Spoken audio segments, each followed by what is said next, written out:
Ikaw?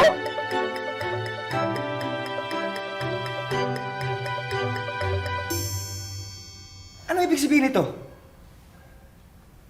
Oh, don't tell me. Ikaw yung nag-save kay Lola? Lola? Ikaw yung pasaway niyang apo na sinasabi niya. Wow ah. Ganyan pala ako'y bida ni Lola sa'yo. A small world.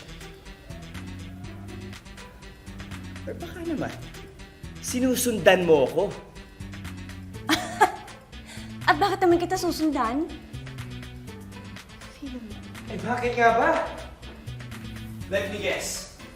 Isa ka sa mga babae na may gusto sa akin.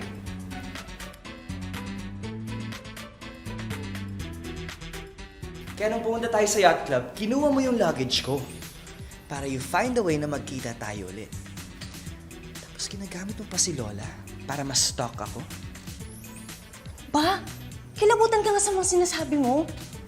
Una, hindi ko kinuha yung luggage mo. Nagkapalit tayo. Pangalawa, hindi kita ini-stalk. Si Lola Pink ang nagdala sa akin dito. Gets?